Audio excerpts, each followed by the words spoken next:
টেসলার প্রধান নির্বাহী কর্মকর্তা ইলন মাস্ক ইতিহাসে প্রথমবারের মতো বিশ্বের একমাত্র ব্যক্তি হিসেবে ৫০০ বিলিয়ন মার্কিন ডলারের বেশি সম্পদের মালিক হওয়ার মাইলফলক স্পর্শ করেছেন। তার বৈদ্যুতিক গাড়ি নির্মাতা কোম্পানি টেসলা এবং অন্যান্য ব্যবসার শেয়ারের মূল্য বৃদ্ধির কারণে তিনি এই রেকর্ড গড়তে সক্ষম হয়েছেন।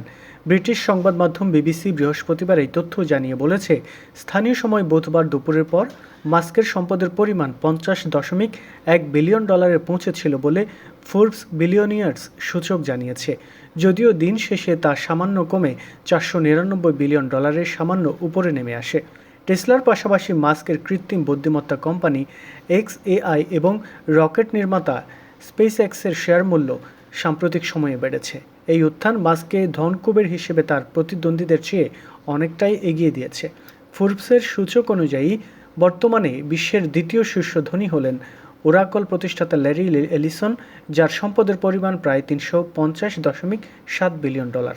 গত মাসে ওরাকলের শেয়ারের দাম ৪০% বেশি বেড়ে যাওয়ায় একসময় এলিসন মাস্ককে অতিক্রম করেছিলেন। বিবিসি আরও জানিয়েছে, মাস্কের বিপুল সম্পদ মূলত টেসলার উপর নির্ভরশীল, যেখানে তিনি প্রায় ১২% শেয়ারের মালিক। চলতি বছর এখন পর্যন্ত টেসলার শেয়ারের দাম ২০% বেশি বেড়েছে।